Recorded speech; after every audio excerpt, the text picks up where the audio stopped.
Welcome to the ChangeMakers podcast, produced by City Current and powered by Higginbotham. I'm your host, Jeremy Park. The fun treat of this is diving into those who are making a difference and changing the world for the better, indeed, powering the good. And we're honored to have with us Dr. Elizabeth Brands. She is the president and CEO of the Morris Foundation, based in Fort Worth, Texas, and Tarrant County. How are you doing, Elizabeth? Thank you, Jeremy. What a great introduction. And I'm happy to be thrilled actually to be associated with an organization that has so many positive, affirming ways of introducing themselves. I hope I can live up to changing the world, change makers, all those things that you said. It's a pleasure to be with you today. Well, you are doing a tremendous amount, especially when it comes to the world of education and now lifting the community in a lot of different areas. And so we'll talk all about that with the Morris Foundation, but let's start with a little bit of your backstory. Give us a little bit in terms of just where you grew up and what your childhood was like. Well, thanks. We can go all the way back to Portland, Oregon, the Pacific Northwest. And I think the saying is I got to Texas as fast as I could, made a few stops along the way. But ended up in Fort Worth in 2017. And I have spent my career really in education. I started my career as a classroom teacher, teaching fifth grade in West Tulsa in Oklahoma.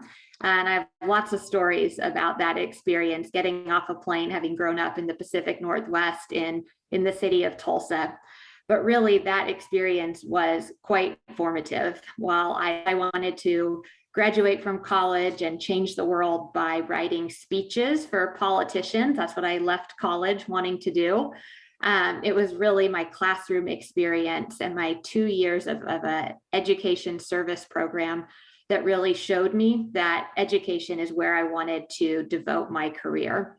I can think of a couple of students in particular that really showed me the power of education as being a great equalizer for kids that are born at no fault of their own, with lots of barriers stacked against them.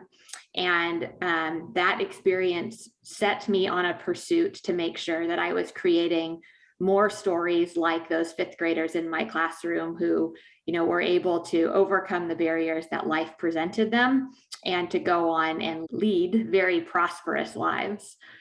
So from my classroom teaching experience, I spent some time in school administration before moving over to the philanthropy side, getting a doctoral degree in school administration, supervision, curriculum, and then running an education nonprofit in Oklahoma. And again, then got to Texas as fast as I could. Were either of your parents educators, or was there an educator in your childhood who made a profound difference on you that kind of planted that seed?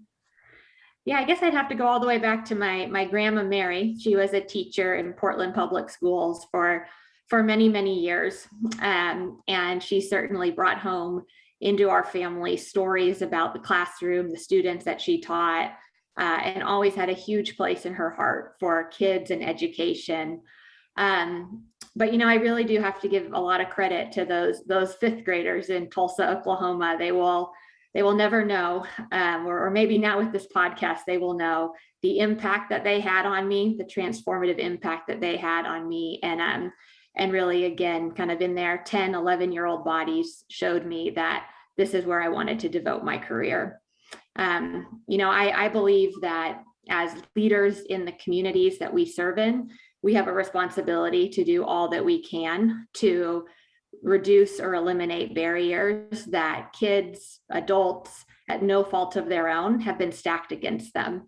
And that is really kind of what has motivated my career, is a sense of responsibility that I have as a leader in this community to make sure that all children are afforded that opportunity to see for them the prosperous future that they want. One of your areas of kind of diving in deep was reading, and is still reading. And so between reading partners and your efforts around literacy, talk about why that's so important and why you focus your efforts there. Well, absolutely. I mean, there's nothing more fundamental than being able to read, whether it's reading a driver's license application, signs on the road, to a job application interview. There's nothing more foundational than being able to read, and that snowball effect that it has on not just future academic success, but also future life prosperity and attainment. I can go through the stats about kids who aren't able to read on grade level by third grade and how much more likely they are to not graduate high school or end up incarcerated. There's even been economic analysis done that they earn, hundreds of thousands of dollars less for the communities that they live in, and become kind of, again, that drain on the economic strength of counties, neighborhoods, communities. But I also would be remiss if I didn't say that reading opens up worlds to kids that are not afforded them in their own neighborhoods and backyards. And, I think about the books that we read in that 5th grade classroom. And then as I went on to be a middle school language arts teacher, and it opens up for kids worlds that they didn't know existed and inspires them to think about a life that may be different than what they see on a day-to-day basis. And that kind of stuff, that kind of world, that literature and that love of reading that opens up for kids can be transformational in terms of what they aspire to do and be and dream. We have to acknowledge too that kids can only dream and aspire to more than what is in their own families if they have the privilege of not being able to struggle on a daily basis to have their basic and psychological needs met. And I think this is where, my commitment and determination from the Morris Foundation and our values of being centered around education, healthcare, and social services really intersect with what my career experience has been, which is more squarely in that education space.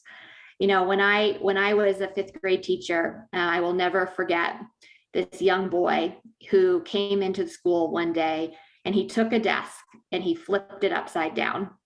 And with the other 25 kids in that classroom and myself, the first reaction is fear for the safety of yourself, for the kids. And an emotional outburst like that, it's unpredictable. It's hard to know where that's coming from. But as we unpacked the situation, got the room back under control, later in the day, I found out that this young boy was going to go home and his dad wasn't going to be at home anymore because he was going to be incarcerated. And so, as a 10-year-old little kid, he didn't know how else to process those emotions, and he flipped the desk. Now, I would be hard pressed to say that he or anybody else in that classroom learned anything that day. I know I was not my best self as a teacher for the remainder of the day. Nor did he or any of those other kids learn much. And this example to me is one example of hundreds of thousands of examples that happen on a daily basis in classrooms across our nation that show us the intersection of education, healthcare, and social services, that we must understand and be empathetic to the lived experiences of these kids. We must be respectful of the lived experiences of these kids by acknowledging that systems outside of our classrooms impact the success of what happens in schools. And so as the Morris Foundation has really committed to giving in the sectors of education, healthcare, and social services, we are leading with an example that we have to make sure that we're bridging those systems, because the success of one is interdependent upon the success of another. We will never be able to achieve the aspirations that I have for literacy achievement across our county if we don't also make sure that the strength of our healthcare and social service system are working in tandem. Because again, if kids show up into classrooms without their basic and psychological needs being met, we cannot expect them to learn. And for any adult who's ever rolled their eyes or paused and wondering about what I mean by this, I turn to them and I say, you are a full-grown human being. Have you ever had a day where you're hungry? Lunch was a little bit late, a meeting ran long, etc. Like, are you your best self? Now put that in the body of a 7, 8, 9, 10-year-old little kid, and there's no way that we can expect them to accomplish what we want them academically if they're coming to school hungry, tired, frustrated. And so we really are determined to think about how we can do a better job of being empathetic and responsive and respectful of how lives are lived in our community, and creating more bridges between these systems that are really end up being a win-win-win, a win for kids, a win for families, a win for our community. And all of this is what you wrote about in your doctoral thesis too, correct? This was a big part of what you studied even on that end, and now you're putting it into practice and play. Is that correct? Yeah, my thesis, man, you might be like one of two people, myself included, who is even familiar with what I wrote in that. But yes, that is true. I wrote about how we can implement programs and interventions into schools, and how it necessitates us having enabling structures in those schools where those programs and interventions can be implemented with some local autonomy and understanding of the local context, whether that's within a district or a school. And also key in that was the research around when new things come into schools or districts, the perception of who is bringing that intervention or that program matters. So is it perceived as coming from the superintendent, or is it perceived as coming from the principal? And those who are implementing that program, the perception, the trust between them and the implementer is really critical to the success of those things. So that's right. Give me one more thing from your findings that you think is just kind of an interesting, like that. I mean, I think that's interesting too, just on the trust, the factor, like who's positioning it and wants it and where's it coming from, that makes a difference, the reputation side of this. What else? Give me one other thing that you think is kind of an interesting either aha moment or something that you put into play from the thesis. Yeah, well, I think, there is absolutely a perception in our public education system that it's very bureaucratic and that things are top down too often. But what my research found was that it's okay if it's top down, as long as whomever it's coming from, whether again, it's the superintendent or principal, it doesn't necessarily matter who, it doesn't matter if it's coming from a school leader or a district leader, as long as that person is perceived as trustworthy and actually creates enabling structures to allow those people who are doing the work to do it with the local context in mind. So you could have while you might think that it would be better for initiatives to come from the principal because they're more local to the school, if that principal doesn't have that layer of trust, then it may as well come from a superintendent if that superintendent is actually more trustworthy or perceived as more trustworthy within the system. So it's all about the relationship of trust and creating those structures that enable teachers to do their work, with autonomy. Yeah, nice. So you've touched on the Morris Foundation. Go ahead and give some backstory in terms of 1986. Give us a little bit of history lesson for the Morris Foundation. I would love to do this. I am so inspired by our founders, Jack and Linda's story at the Morris Foundation. And I'm humbled by the role that I have to carry forth their legacy. Going back a little further, just a couple of sentences. In 1919, my grandfather started a company in Portland, Oregon, in the Pacific Northwest, where the Columbia River and the Pacific Ocean intersected. He was watching fishermen struggle to catch, fillet, and clean salmon. And so he took these two tools and combined them into one so that those workers could do their jobs more effectively and efficiently. And I watched my grandfather receive the business from his father, and my father received the business from my grandfather. And I certainly have a deep appreciation for how that kind of family story is ingrained in the history and legacy of a family. And so as I step in to lead this foundation that Jack and Linda started in Fort Worth in 1986, I feel the responsibility of carrying forth the history of their family in the same way that I watched my father do it as I grew up. And what I really love about Jack's story is Jack is a great example, and Linda too, of perseverance, resilience, determination, and compassion. Jack grew up in poverty. He grew up walking to school, carrying his shoes so that he could put them on when he got to school and they would be clean. And this impacted his whole life. His whole life, he had an affinity for shoes and commented on people's shoes and liked his shoes because of those early days of his life. And Jack was born into a family of loving parents, but they were very busy and they were hardworking. And as the story goes, when Jack showed up to school on the first day of school, unlike now when kids come to school and the teachers will have the roster that even has the child's picture, that of course didn't exist back in the 1920s and 30s. And so when Jack showed up in that classroom, the teacher took the names of all the kids and asked them one by one and wrote down their names to create that roster. And when the teacher got to Jack, he said that his name was Boy Morris, because the only name that he had ever been given was the name on the bracelet when he was born in the hospital that identified his gender and last name. And the teacher said, "I can't call you boy." And so he named himself Jack, and he kept as his middle initial always, and we use it today, the initial B, to remember where he came from. And those stories, I think, are so poignant because they show where Jack started and what he built. And he built a career and a life and a family that enabled him and Linda to make the decision with their estate that they would leave it to give back to Fort Worth, the community that raised them, that provided this path that he could see of prosperity, that was attainable for him, to give it back to that community that was so good to him. And a couple other quick stories about Jack, if I may.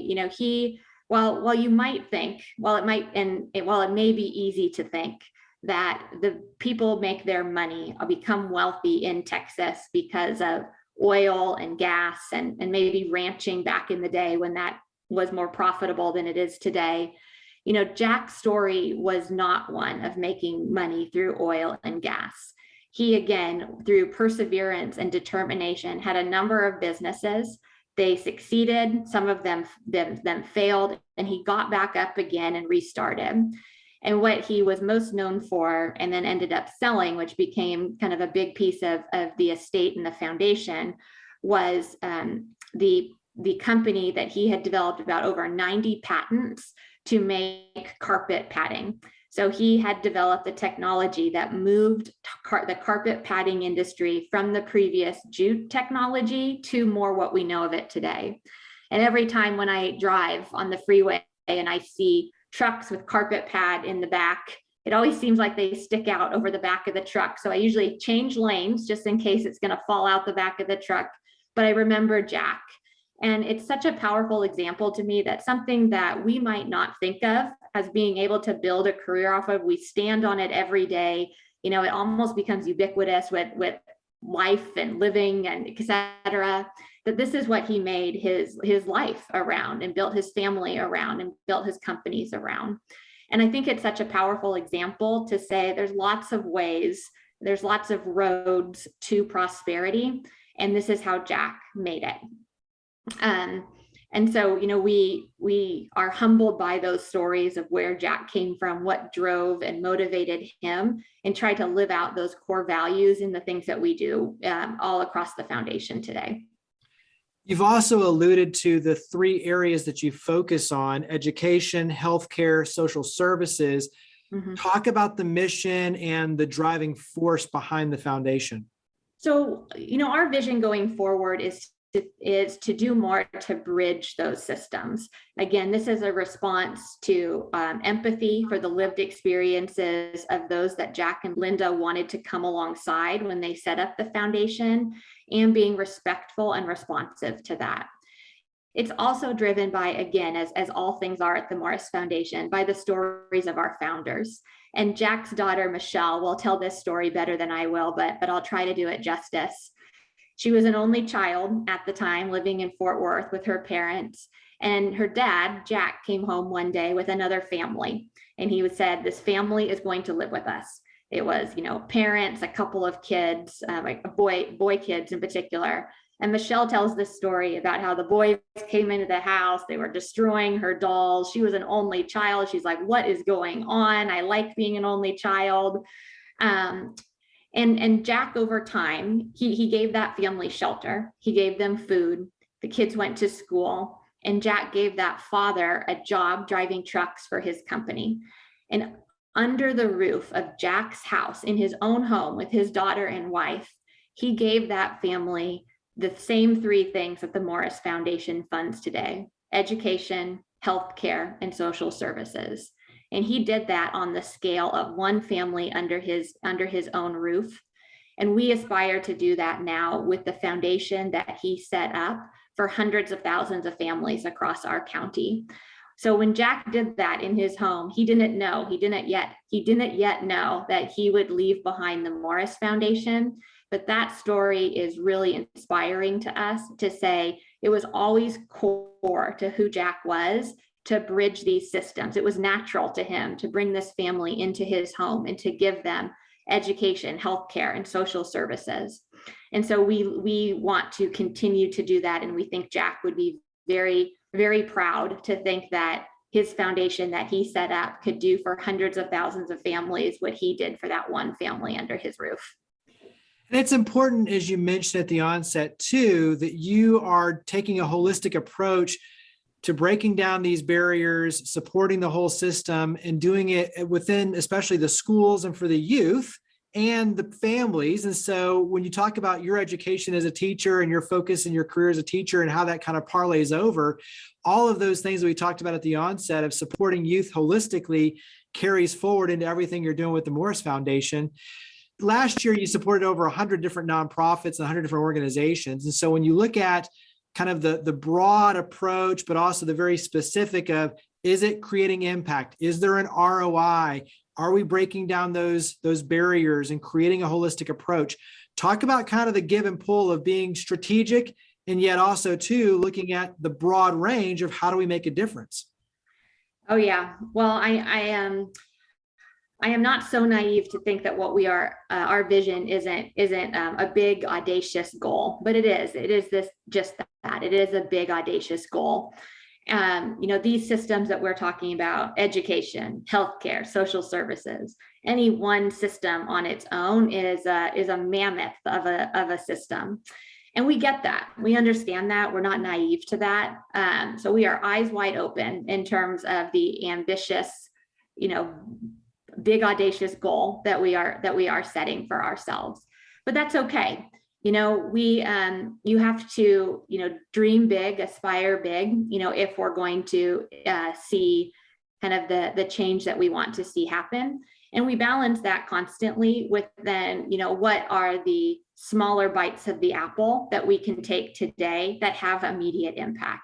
So things like funding food pantries, food banks, we continue to do that, knowing that one day we all hope to put all the food banks out of business, and again, a big audacious goal that I am not so naive to understand is a long way down the road, but balancing both of those things of how are you creating, improvements in the system while addressing the more immediate needs, and I guess too, I'll say that if it was easy, it would already be done, right? And so I think the best that we can hope for is that over time, we will poke holes in the system. And as we poke holes in the system and create small opportunities to bring these systems more in continuity with each other, creating a big enough table where everybody sees that there's a spot for them at that table that provides additive value for the common and shared goals that we have as a community, that over time we will create improvements. I guess I'm gonna say it publicly for everybody who's listening to this right now. I just talk about it at home, but I really talk about it as my avocado project. I read that when you plant an avocado, when you plant that bulb, initially it bears some flowers, but it takes years for the avocado to grow. It takes years for the avocado as we know it to grow. So I call this my avocado project. We will see flowers today as we address kind of the immediate needs and we poke holes. But over time, it's our vision that we will have created more bridges between the systems than currently exist. So I'll give you some leeway on, do you tell a flower story or the avocado story? But what's a recent story that puts a smile on your face that shows, hey, this is working? Oh yeah. I think there's lots of things that put smiles on my face. I mean, we as a city of Fort Worth, we are very close to some historic impact on permanent supportive housing and a homeless population here in Fort Worth. Great examples of combination of county, city, and philanthropy coming together to bridge some of the ARPA funding that was a result of two presidents passing COVID relief dollars to local communities to say we are on the brink of being very close to saying we can solve that problem in our city. Similarly, we have some great partnerships with the city and our school district to make sure that families stay in their house, in their housing, if that's where they want to be, and how we share data and partnership with our school systems, where there's schools with high mobility of students, and with our city that can keep families in that housing if they want to be there, to say we know that this is a win-win. If kids can stay in their house, if that's where they want to be, it creates continuity and stability. They're not changing schools, they're not changing living environments, and so those I think are some of the first things that come to mind. And I know that I could go on. What are some trends that have your attention that you think these are exciting? So whether it's on kind of the data side, the analytics, the tracking, or just breaking down the silos, maybe it's combining and taking an issue-based approach versus a specific nonprofit approach. What are the trends that have your attention that you think are good signs moving ahead? Yeah, I would say two things come to my mind immediately. One is, over the last 2 years, we have seen an unprecedented number of challenges, but in each of those challenges, I am inspired by the Fort Worth community to rise up and see the opportunity. And we have seen leaders that have leaned in to the challenge in a way where great leaders should. I mean, I think it is inspiring when leaders stand up when things are the hardest and say, this is when I'm going to double down. This is when leadership matters, and we're going to figure out how to persist. And in that, too, has been a great sense of collaboration. When I moved to Fort Worth, one of the things that stood out to me first was the spirit of collaboration. Fort Worth is a growing city. We are now like the 12th largest city in the country. And that is so amazing to me. It's surprising to me in some ways too, because I can still drive to work and be driving across University and having horses going to Dickey's Arena that are just walking across the street. And you would never think that when you think of kind of the 15 largest cities in our country. But what I love about that is the pride and the strong sense of culture and who we are as residents of Fort Worth. And I think key to that is this spirit of collaboration, this spirit of we will come together and we will solve hard things. And we've seen that all across the board, from our nonprofit leaders to our civic leaders, to our elected officials, to our faith-based leaders, our business community, that says we will stand up when things get hard and we can figure it out here. The other thing, too, that I will say in terms of, trends that have us excited is the Morris Foundation spent some time over late last year and early into this year saying, let's pause and figure out what is working. There's an abundance of data out there. And probably of the Morris Foundation's 3 giving categories of education, healthcare, and social services, there's no shortage of education data. Local, public, national, wherever you want to look, it's out there. And I think what this shows us is that there are things that are proven to have worked. Literature reviews across countless contexts, studies, researchers have pointed to the things that we know are most impactful for academic success along various points in the pipeline, from our earliest learners through post-secondary completion.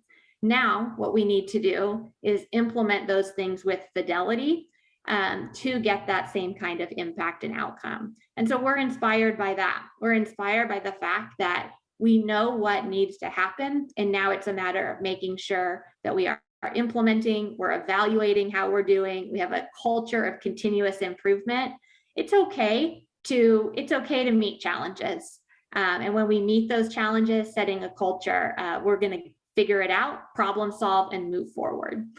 So we're inspired by kind of, I think, those three main trends, what we're seeing across our leadership community, collaboration, and then that there's powerful data to show us what works, and then how we come together to make sure we're implementing those things with fidelity. What advice would you give for others, whether it's foundations, catalysts, organizations in different communities that say, I want to create similar confluence in terms of bringing people together, breaking down barriers and pouring into these areas and make a difference? What words of encouragement, recommendations would you give them? Well, my response might tell a little bit about myself, but my response to that would be, make sure to listen first. So, especially when you sit in the role that I do, or a similar role to mine as being a leader of a foundation, we recognize that one of the primary services we provide in the community is the checks that we send to literally pay for the people and the operations to do this work. The Morris Foundation has been reflective over the past couple of years about what other resources a foundation has to bring to bear in catalyzing change, positive change in a community. But we have to be respectful of the fact that we don't implement the change. We are not the implementers of the change. And so that's where I go back to this point of listening first. So I have spent, these last 5-6 months on a listening tour, saying, here's what we see, here's what we have invested the resource and discovery and analytics in identifying some missing assets. But gone are the days when we can show up in a school district's building or a leader's building and say, here's what you need to do. Those days have to be gone. And I put myself back in my shoes as a teacher and as a school leader. It is an antiquated approach for us to say that we know how to do their jobs just because one time I was also a student.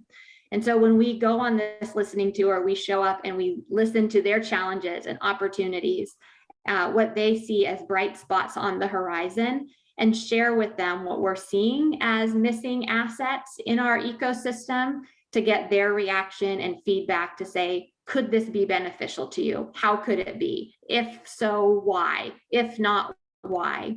And so I just really would emphasize this idea of leaning into making sure that we're listening. And I have to be honest, it can be hard for me because I get excited and I go and I talk to these other leaders and I'm like, let's do it. We can do it. At the end of the day, I am a doer. I am a high achiever, and I get inspired pretty easily by other leaders. And I have to remind myself that we can facilitate this discovery phase. We can facilitate the convening. We can bring resources to the table like data and experts from across the country or across our nation who can provide resources to these leaders. But at the end of the day, I am not the one implementing the change in the system, whether it's the healthcare system, education system, or social service system. And so my advice would be make sure to go on a listening tour. Yeah, that's great advice. How can we help? How can the public help the Morris Foundation? Oh man, what a great question. Well, I would say that as a society, we've gone through a hard couple of years. There has been no person who has been spared a hardship in some way, shape, or form. So nobody has been spared hardship over the last couple of years. And what I think that we need to do more of is make sure that we're creating a more balanced narrative. While there are places to point the finger and say, this is a hard spot, we should be critical of this. We need to remember that there are also heroes in every place and space across our community. And whether it's our healthcare system or our teachers, who it's been very easy to point the finger at and say, look at how they have fallen short, we have to remember that there is heroic work happening in classrooms, not just in Fort Worth, but across our country. And these are the real life heroes that get up every day when the stakes are really high for kids and the pressure on them is really great. And they don't wear capes and they don't wear their underwear on the outside of their clothes, but they make the daily decision to do the hard thing and to do the right thing. And I think we deserve as a community, we deserve as a society to make sure that that story is coming out of our mouths and out of our public discussion first before we move to being critical. It's too easy to be critical, and it's the easy way out. Like, we have to make sure that we are creating a more balanced narrative. And, whether it's students or teachers or whomever it is, they feel this. They feel the criticism on them, and it's doing no service to anybody. It's doing no service to the kids that are this generation who have gone through school in these last 2 years for us to be talking about how they are this lost generation. That does them no service. We have to absolutely start shifting the narrative, creating at least a more balanced narrative to say there is opportunity in this generation in a way that we might not fully see yet, and we're still unpacking and uncovering, but the brightest minds in our communities and in our nations are thinking about it because they deserve that. So that's what I would say, not just for the Morris Foundation, but for kids and families, for our country. I think we absolutely have to start our conversations with one positive thing we are seeing, because they're happening everywhere and it's too easy to point to the thing that's critical. Yeah, absolutely. For you as a former teacher, what's one thing or the first one that comes to mind that you wish the community would have done to support you more heavily? So whether it's the business community, parents, in other words, what's something we can do to support our teachers specifically on our end?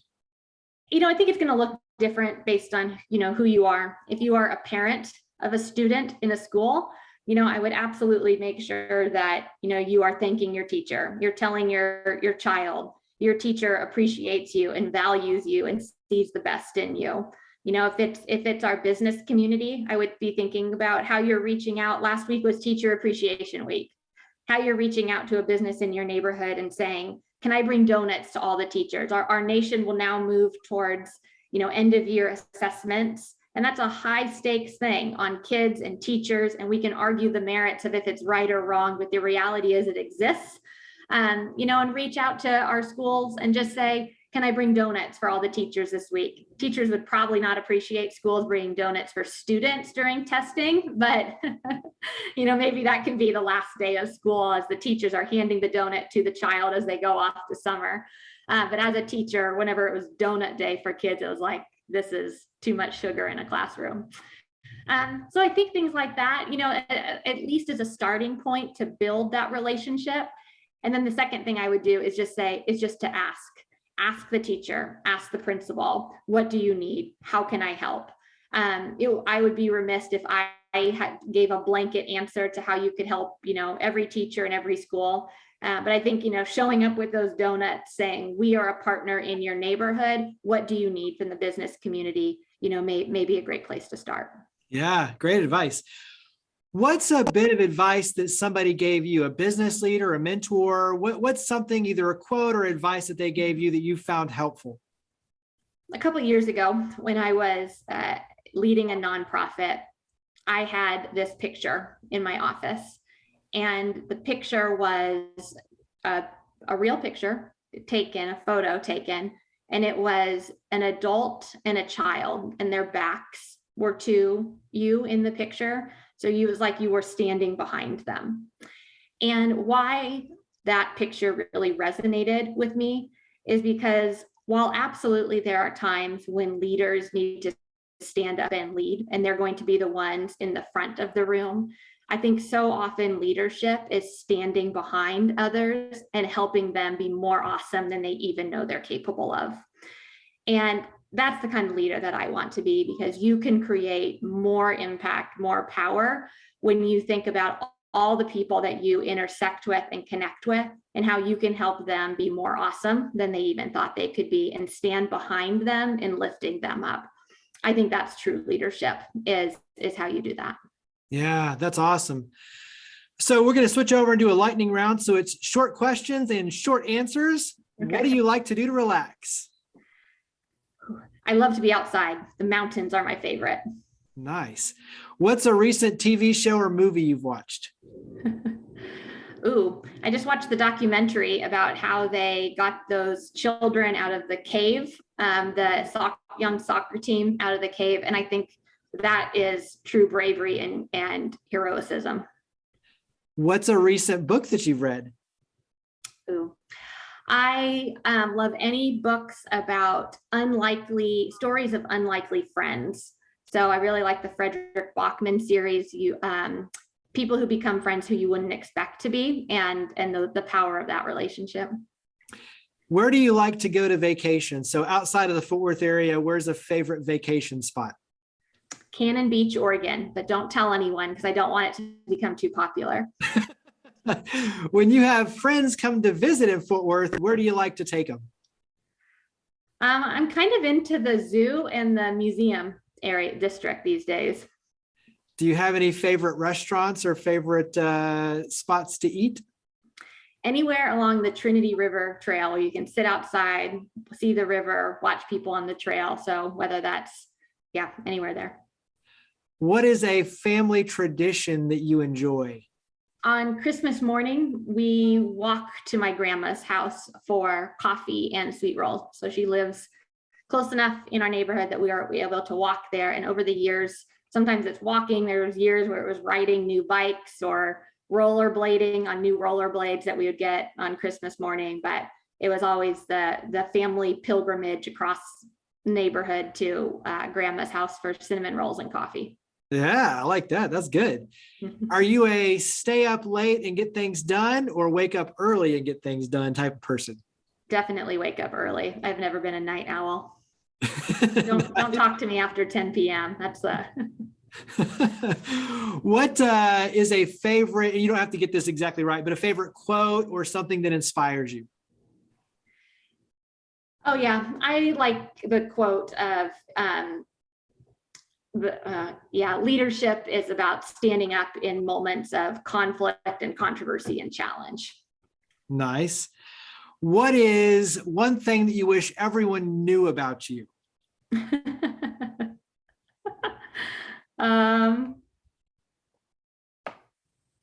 Easy icebreaker. What do you want everyone to know? What's one thing you wish that they all knew?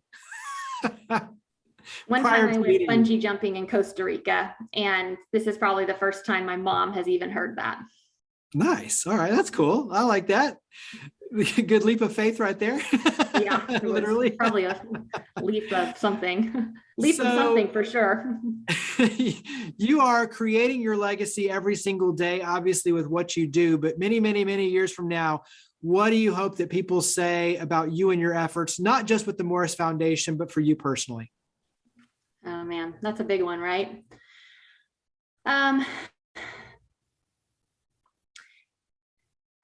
There's a book called a kid's book. I just gave it to my niece, and it's called What Would You Do with an Idea? And the premise of the book is that you can take an idea and you can change your corner of the world. And I hope that someday that it is said about me that I didn't change the whole world. I'm not aspiring to change the whole world, but that in some corner of the world that I intersected with, I took an idea and I changed that corner. Yeah, that's awesome. Wrap up with contact information and website, social media. Where do we go to learn more about the Morris Foundation? So where can we plug in and get involved with the Morris Foundation and also follow your efforts personally? Yeah, you can follow us on our website, morrisfoundation.org. We're a little light on the social media side right now. We're kind of moving into the 21st century there. But also I am always available. Literally, my door is open, whether it's physically in my office, virtual door, text or email. I make a commitment to be responsive. I think that is one of the ways that we build trust in communities and in relationship is to be responsive. And so, that is always a great way to get a hold of me too. Well, Dr. Elizabeth Brands, President and CEO of the Morris Foundation, you are a change maker indeed. Thank you for coming on the ChangeMakers podcast. Well, thank you, Jeremy. It's been a pleasure, and I appreciate being in such good company with you and others that you have. It's a high bar to live up to, but we'll see if we can make some change in our corner of the world here.